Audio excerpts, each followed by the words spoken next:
Meus amigos, tá em crise? Está numa suposta crise, talvez?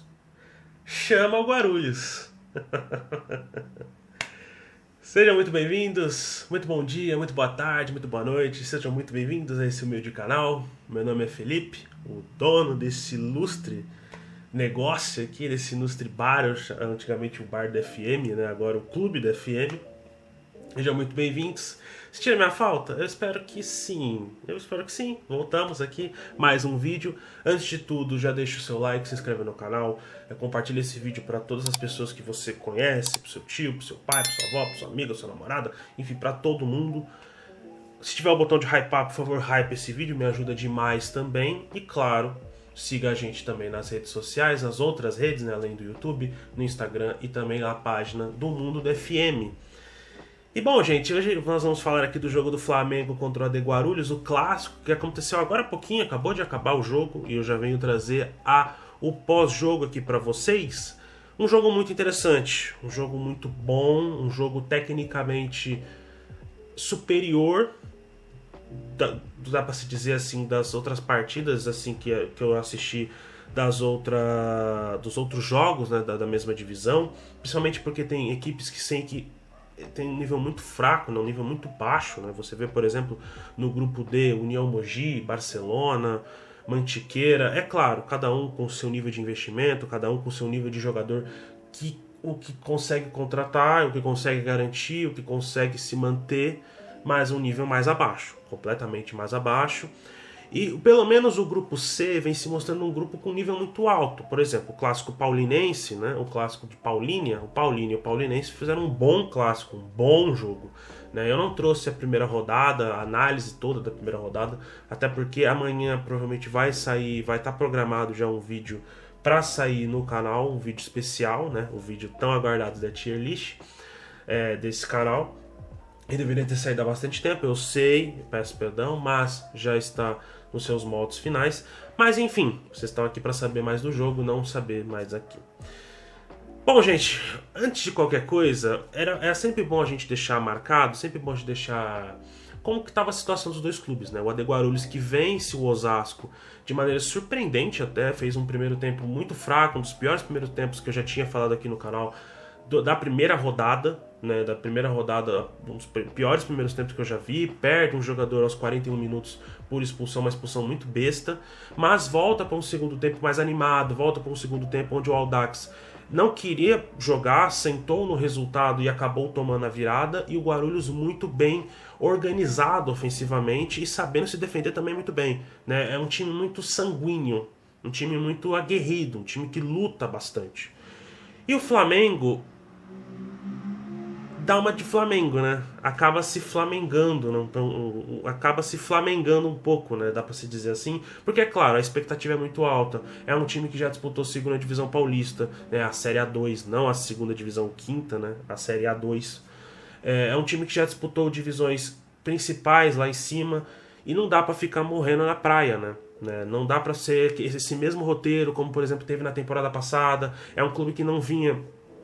Que com um empate contra o Votorati, eu sei, né, é um jogo difícil, é um jogo de um estádio onde praticamente nenhum time profissional jogava naquele estádio há 16 anos, é verdade, mas era um jogo que seria bom o Flamengo ter vencido, é claro, sair com um ponto é ótimo, é excelente. O jogo basicamente mereceu ser um empate, né, em 1-1. O Votorati praticou o futebol suficiente para poder fazer o seu gol, foi o gol de pênalti do Giovani, e o Flamengo de Guarulhos, né, fez o seu gol também, basicamente por elas, mas claro que tem esse teor de decepção por conta da expectativa que o próprio Flamengo tem, né?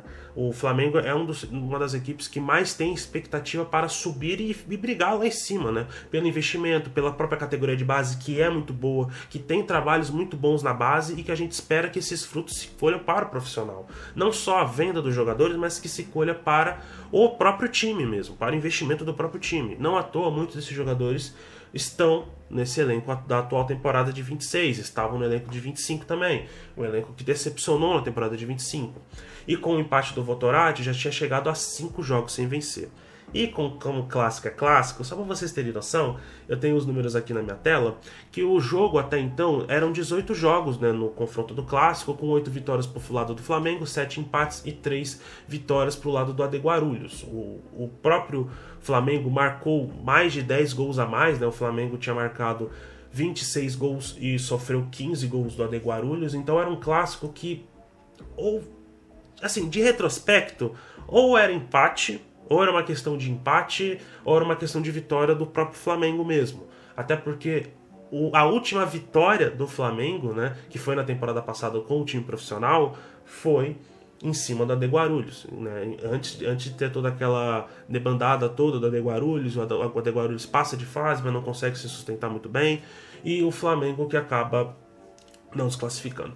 Mas muito bem, os dois clubes vieram a campo, né? Vamos falar agora do jogo especificamente. O Flamengo veio a campo num 4-3-3, mas se comportava muito num 5-3-2, né? Junto com o goleiro Luan, os defensores Gustavo Silva, Lucão, Antenor, Neto. O Biel, que era o volante, jogava de zagueiro, então dá para colocar ele também de defensor. Aí no meio-campo a gente tinha especificamente o Diego Bolt, o Enzo, o Renato e o Kaique, e o Tauan lá na frente, né, fazendo esse pivô de ataque. O AD Guarulhos, que foi escalado mais ou menos num 4-4-2, mais ou menos o que foi a primeira partida, com algumas poucas mudanças, principalmente de jogadores, até porque, por exemplo, teve a expulsão, né, no primeiro jogo e acabou tendo que substituir a linha de defesa, né? Voltou com o goleiro Cauã, o Rafinha, Renan, o Luiz Fernando, inclusive excelente zagueiro, e o João Vitor na lateral esquerda. No meio de campo com Paulo e Alisson, Lipe e Marcial nas pontas, mas voltados muito mais para o meio, né? Com 4-4-2, como se fosse um quadrado aberto, né? Como se os dois volantes aqui e os dois meias atuando como pontas, mas voltando para o meio, fazendo quase um quadrado. E o próprio ataque com o Gabriel, que era muito espetado pela ponta, e o Vinícius Caveira, faça a caveira imediatamente, né? E hoje não fez a caveira, né? Infelizmente acabou não fazendo a caveira. Antes de qualquer coisa, não diga que eu sou o torcedor do Flamengo ou torcedor do Guarulhos. Eu sou o torcedor do bom futebol da minha cidade, né? Como eu vou sempre dizer aqui antes de fazer a própria análise em si, eu quero que as duas equipes subam de divisão. Eu quero que as duas equipes estejam nas principais divisões para a gente poder comentar mais jogos no canal, para a gente poder falar mais sobre as duas equipes. E não só os jogos da última divisão, até porque, cara, se por exemplo, se as duas equipes não passam, eu só vou ter comentado 10 rodadas, 10 jogos. Se por acaso as equipes vão subindo e vão galgando, e a cada vitória isso é mais possível, é melhor para o canal, é melhor para os dois times, é melhor para todo mundo, para o ecossistema do futebol de Guarulhos. Então, por favor, não digam que eu sou torcedor do Flamengo ou sou torcedor do AD, eu sou torcedor do bom futebol de Guarulhos. Eu quero que pelo menos alguma equipe, como eu já tinha dito nos outros vídeos, nem que seja, pode não ser o Flamengo, pode não ser o Guarulhos, que seja qualquer equipe de Guarulhos que esteja nas principais divisões pra gente comentar. Muito que bem, gente, o jogo em si, ele foi muito interessante porque apesar do jogo ser um clássico muito quente, é um clássico pegado, é um clássico que normalmente tem muitas faltas, é um clássico que normalmente é muito violento de maneira geral, com muitas faltas, muitas provocações, né? Esse trash talk que a gente sabe que existe em clássicos, principalmente em clássicos de menor estatura, a gente pode dizer assim, né? De menor repercussão, né? Esses clássicos mais regionais.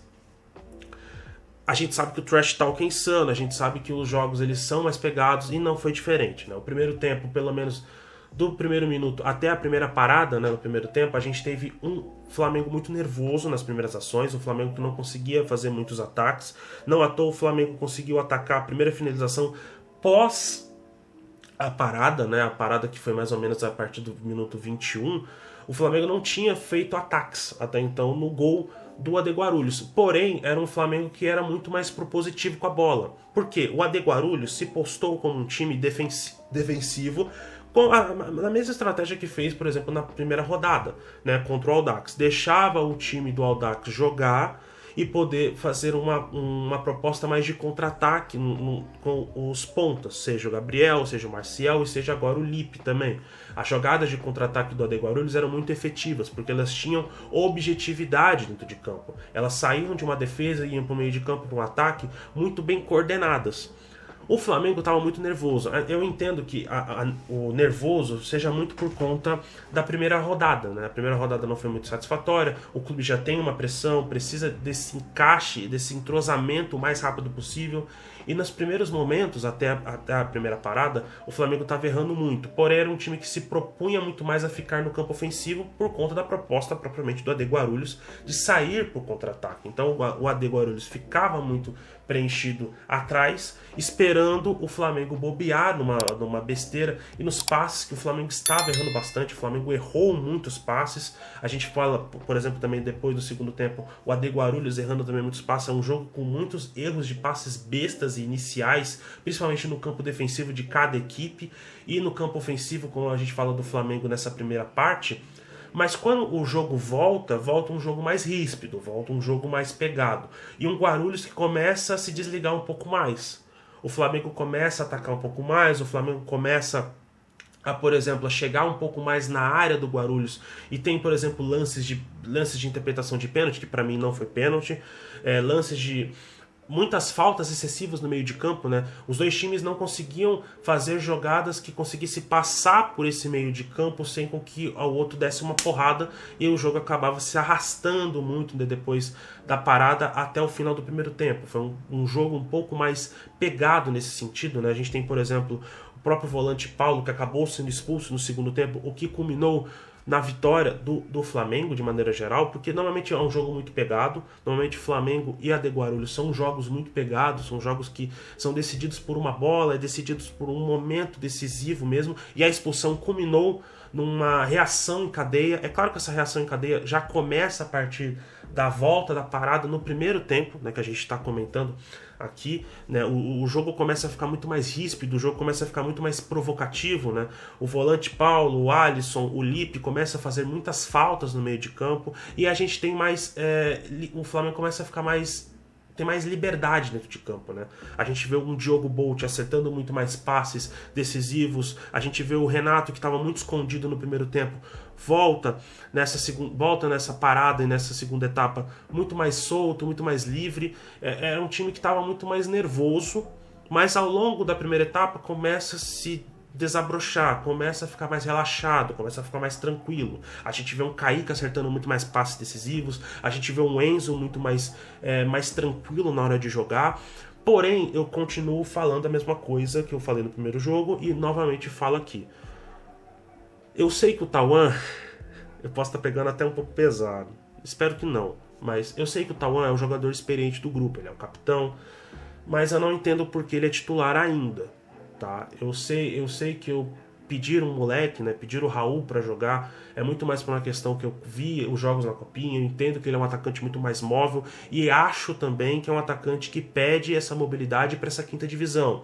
Jogadores rápidos, jogadores ariscos, jogadores que arriscam e jogadores que têm muito mais mobilidade acabam se dando muito melhor. A gente não viu o Tauan em campo. A gente não viu o Tauan o resto da partida em campo. Novamente, mais uma partida muito apagada do camisa 9, que é, na teoria, esperança de gols. É claro que hoje, novamente, não dependeu dele, mas muito sumido, né? Até, novamente, né, a função dele, né, tanto na questão ofensiva, é fazer o pivô para os dois pontas e os meias entrarem, não deu muito certo, de novo, até porque muito sumido, muito apagado. Ele ficou basicamente no bolso do Luiz Fernando e do Renan, acabou caindo muito também nesse trash talk dos zagueiros do AD Guarulhos e acabou se prejudicando propriamente, até porque o atacante precisa de gols, né? Por mais que a equipe vença, é claro que tem aquele sentimento de frustração, poderia ter feito mais, poderia ter buscado mais, né? Mas até a parada do primeiro tempo o Flamengo jogou melhor, o Flamengo terminou um pouquinho melhor, mas ainda assim, no geral, o primeiro tempo o Guarulhos foi melhor. O Guarulhos, de maneira geral, né, se você analisar o primeiro tempo como um todo, o Flamengo estava muito nervoso, estava se desabrochando, mas ainda nervoso, e o AD Guarulhos conseguiu terminar muito bem porque conseguiu ser as melhores jogadas ofensivas. Porém, no segundo tempo tudo se tudo se virou, tudo se inverteu. Cara, eu não entendi nada do que aconteceu. Parece que a equipe do AD Guarulhos é uma num tempo e outra no segundo tempo. Isso também aconteceu, por exemplo, na primeira rodada, como a gente comentou. O primeiro tempo do AD Guarulhos foi horroroso contra o Audax e o segundo tempo foi muito bom. Foi um dos melhores segundo tempos que eu assisti daquela primeira rodada. E hoje o AD Guarulhos fez um dos piores segundo tempos dessa primeira rodada, provavelmente. Eu não assisti os outros jogos, é claro que estava acontecendo os outros jogos nesse sábado e vai acontecer mais jogos nesse domingo, mas eu não entendi nada. Cara, de verdade, eu não entendi nada do que estava acontecendo com o AD Guarulhos nesse segundo tempo. O AD Guarulhos que voltou muito nervoso, parecendo o próprio Flamengo, e o Flamengo aproveitou. O Flamengo aproveitou que percebeu que estava jogando em casa, percebeu que as ações ofensivas, principalmente com as jogadas ofensivas pelos laterais, né? pela parar de buscar a bola pelo meio e buscar as bolas pelas laterais, começou a virar uma jogada muito boa, uma jogada muito recorrente. Não à toa, teve uma falta na pequena área, que foi uma jogada que veio a partir do Neto, que estava estreando pela equipe do Flamengo, para o Enzo, foi o Enzo, se eu não me engano, foi o Enzo ou o Renato, que ele veio pelo meio e acabou tomando uma falta, e essa falta acabou gerando a expulsão do volante Paulo e acabou saindo um gol, né? Uma jogada de falta, né? A jogada de falta, o chute do Diogo acabou batendo na defesa e no rebote, né? No voleio do Enzo, inclusive um excelente golaço, puta golaço bonito. E depois veio o segundo gol numa linda jogada do PV, né, pela lateral, novamente, né, pela lateral, com a jogada que veio o passe para o Molina que faz o passe para o Kaique que tira, numa jogada lá futsal, tira os defensores e marca para a vitória do Flamengo de Guarulhos, que agora é líder do grupo por enquanto, com 4 pontos, e o AD Guarulhos fica com 3 pontos, fica atrás. Normalmente é o resultado que a gente meio que espera, é o resultado que a gente já estava esperando que iria acontecer, ou uma vitória do Flamengo, ou um empate. Era um jogo muito aguerrido, era um jogo de muito trash talk, era um jogo de muito expulsão, era um jogo que teve expulsão para os dois lados, né? Depois o Molina acabou sendo expulso também no final de jogo, mas um jogo justo. O Flamengo mereceu vencer, o Flamengo mereceu ganhar, e o Flamengo se propôs para isso. O Flamengo jogou com uma equipe grande, e é isso que importa, é isso que tem que ser cultivado para a próxima partida, quando vamos jogar contra, se não me engano, Paulinenses, que eu posso estar errado. E o AD Guarulhos precisa acordar. O AD Guarulhos não pode ter essa instabilidade 880, jogar um tempo muito bom e um tempo muito mal, depois jogar um tempo muito mal e um tempo muito bom. Precisa ter estabilidade, gente. Não dá pra você jogar dependendo da sorte, como foi na primeira rodada. A gente teve um expulso, a gente viu que o Audax não queria jogar, o que foi diferente aqui, né? Porque o Flamengo quis jogar. O Flamengo foi propositivo no segundo tempo e voltou muito melhor e acabou merecendo os 2 gols. Não pode ter essa postura. Muito que bem, diga o que você achou do jogo. Eu deixo destaque aqui, principalmente pro lado do Guarulhos, Lucão, Antenor, Biel, Enzo e Kaique. Excelente partida para ambos os jogadores. E do lado do AD Guarulhos, o meu destaque principalmente fica para o Luiz Fernando e também para o atacante Gabriel. Muito que bem, gente. Diga o que vocês acharam do jogo, deixa aqui nos comentários. Muito obrigado pela atenção, pela audiência, pelo carinho. Deixa o like, se inscreve no canal, compartilha esse vídeo para todo mundo. Se tiver o botão de hypar, hype esse vídeo. E até a próxima.